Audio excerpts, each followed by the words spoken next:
নমস্কার, কেমন আছেন সবাই? আশা করছি খুব ভালো আছেন। আজ বৃহস্পতিবার, এখন কিন্তু বাজে ভোর ৪টে মতো। আর ওরা বেরিয়ে যাচ্ছে হাটে। আর এদিকে মা কিন্তু ওদেরকে এগিয়ে দিতে যায় প্রত্যেক দিনই। মায়ের কিন্তু পায়ে খুবই ব্যথা, সেরকমভাবে কোনো কাজই করতে পারছে না, হাঁটাচলাও করতে পারছে না। তারপরেও কিন্তু ওদের এগিয়ে দিতে চায়। তো মারা বোধহয় এরকমই হয়, তাই না? যত যাই হয়ে যাক, শরীর যতই খারাপ হোক না কেন, সন্তানের জন্য চিন্তাটাই অন্যরকম থাকে। আর এদিকে কিন্তু আমি সকালে আরও ১ ঘন্টা ঘুমিয়ে নিয়েছিলাম। তারপর ৫:৩০টার দিকে উঠে এখন চলে এসেছি উঠোন ঝাড় দিতে। আর ওদিকে মাও কিন্তু আমাকে যেটুকু পারে সেটুকু হেল্প করে দিচ্ছে। উঠোনটা প্রত্যেকদিন আমার ঝাড় দিতে হয় না, মাই দিয়ে দেয়। আজকে মায়ের একটু শরীরটা খারাপ বলে আমি উঠোনটা ঝাড় দিচ্ছি। অন্যান্য দিনগুলোতে কিন্তু বাইরের সব কাজ মা করে, আর ভেতরে যা কাজ থাকে সেগুলো আমি করি। কিন্তু আজকে এই প্রথমবার বিয়ের পর কিন্তু আমি উঠোন ঝাড় দিলাম। আর মা যতটুকু পারছে আমাকে হেল্প করে দিচ্ছে, যেমন ঘরের আর বাইরের কাজগুলো করে উঠতে উঠতে মা ওদিকে স্নান সেরে পুজোটা দিয়ে দেবে। আর এদিকে উঠোন ঝাড় দেওয়ার পর আমি ঘরটাকেও ভালো করে ঝাড় দিয়ে নিয়েছি। আর কথা বলতে বলতে দেখুন এখানে আমার বিছানাটাও অলমোস্ট গোছানো হয়ে গেছে। সপ্তাহে এই ২টো দিনই কিন্তু একটু মন খুলে কাজ করতে পারি, তো প্রত্যেক দিন করতে পারি না। যেহেতু আমাদের হাট ছাড়া সেরকম কোনো কাজ নেই বাড়িতে, তো সবসময় কিন্তু বাড়িতেই থাকে। আর এই কারণেই কিন্তু সবসময় সব কাজ করে উঠতে পারি না।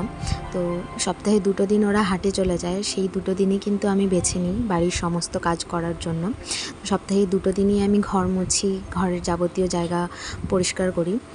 আর এখন এই যে ঘরগুলোকে একটু ভালো করে মুছে নিচ্ছি, যেহেতু আমি বাড়ি চলে যাব পরশুদিন।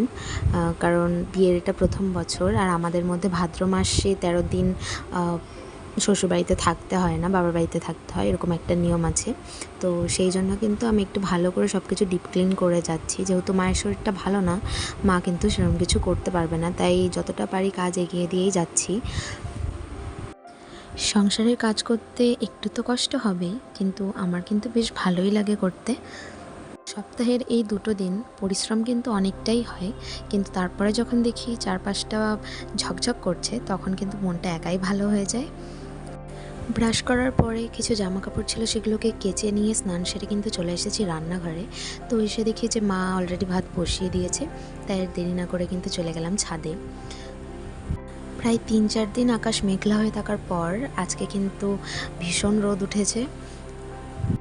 ৩-৪ দিন টানা বৃষ্টির কারণে কিন্তু কোনো জামাকাপড় ধুয়ে দিতে পারিনি, সেই কারণেই কিন্তু জামাকাপড়ও জমে গেছে প্রচুর।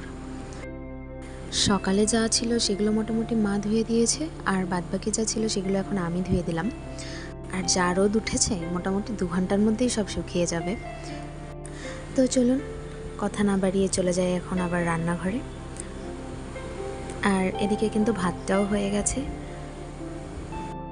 আজ যেহেতু এত কাজ ছিল, সেহেতু রান্নাঘরে কিন্তু সেরকম কিছু করা হয়নি। সেদ্ধ ভাতটাই করলাম আমার আর মার খাওয়ার জন্য। আর দুপুরবেলা বাবা যেটা বাজার করে নিয়ে আসবে সেটাই কিন্তু রান্না করব। আর এদিকে খাওয়া দাওয়া সেরে কিন্তু চলে এসেছি একটু কাজ করতে। আর হ্যাঁ, মেইনলি আমাদের বাড়িতে কিন্তু এইটাই কাজ। যেহেতু আমাদের শাড়ি বিজনেস, সেহেতু শাড়িগুলোকে রেডি করাই কিন্তু আমাদের প্রধান কাজ। শাড়িগুলোকে সুন্দর করে ভাঁজ করে রাখবো, আর আমার হাজব্যান্ড কিন্তু এগুলোকে রেডি করবে।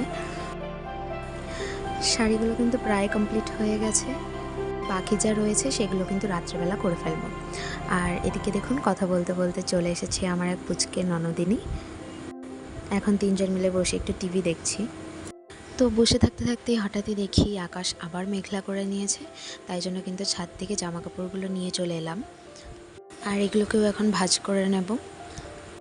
যতটা পারছি হাতের কাজগুলো কিন্তু গুটিয়ে রাখছি, কারণ এত ঘন্টা কাজ করে বাড়ি ফেরার পরে যদি দেখে যে রান্না হয়নি, তখন কিন্তু মন মানলেও পেট মানতে চাইবে না। তো সেই জন্য চেষ্টা করি আসার আগেই বাদবাকি তরকারি আর ভাতটাকে রান্না করে রাখার, আর শুধু যেটা নিয়ে আসবে সেই তরকারিটাই রান্না করা হবে। আর এদিকে চলে এসেছি রান্নাঘরে। রান্নাঘরে যাওয়ার সময় দেখলাম যে মা পুজো দিয়েছে। আজকে সিংহাসনটা কত সুন্দর লাগছে, তাই না? এত ফুল দিয়ে পুজো দিতে আমার কিন্তু খুবই ভালো লাগে। তো এদিকে মা ইলিশ মাছের মাথা দিয়ে চাল কুমড়ো ঘন্ট বসিয়ে দিয়েছে, আর ওদিকে কিন্তু আমি আলুগুলোকে কেটে ভেজে নিয়েছি। আর মোটামুটি সব মশলাই করে রেখেছিলাম। রেখে একটু গিয়ে বসেছিলাম আর অমনি বাবা চলে এসেছে আর এই যে আমাকে এখন দেখাচ্ছে যে কি বাজার এনেছে। তো দেখুন এদিকে নিয়ে চলে এসেছে মাটন, আর মাটন আনবে যে সেটা কিন্তু আগে থেকেই বলে রেখে গেছিলো, তো সেই জন্যই সব কিছু রেডি করা হয়ে গিয়েছিল। আর এনেছে কিছু আদা রসুন পেঁয়াজ আর এনেছে দুটো আনারস। যেহেতু আগে থেকেই সব রেডি করা ছিল সেহেতু রান্নাটা করতে কিন্তু খুব একটা দেরি হবে না। আর এদিকে একটা কড়াইতে বসিয়ে দিয়েছি মাটন, আর ওদিকে কিন্তু করব মাছ। বাবা যখন এসেছিল তখন কিন্তু প্রায় বাজে দুপুর 12টা মতো, আর এখন বাজে দুপুর 2টো। আমার হাজব্যান্ড কিন্তু এখনও বাড়িতে আসেনি, কোথাও একটা শাড়ির অর্ডার এসেছে সেটাই দিতে গেছে, দিয়ে তারপরে বাড়ি আসবে। তো এদিকে মাছের ঝাল করার জন্য কিন্তু পেঁয়াজটাকে বসিয়ে দিয়েছি আর মশলাও করে নিচ্ছি। কিছু বাসন ছিল সেগুলোকেও ধুয়ে নিলাম। আগের দিনের কিছু কাতলা মাছ ছিল সেটাকেই কিন্তু আবার রান্না করছি, এই জন্য একটু লেট হয়ে গেল। তো মাংসটা প্রায় কষানো হয়ে গেছে আর এখন কিন্তু মাংসটাকে দিয়ে দেবো প্রেসারে। এখন কিন্তু বাজে দুপুর 3টে মতো, আর এই যে আমার হাজব্যান্ড চলে এসেছে, প্রায় 9 ঘন্টা পর কিন্তু বাড়ি ফিরলো।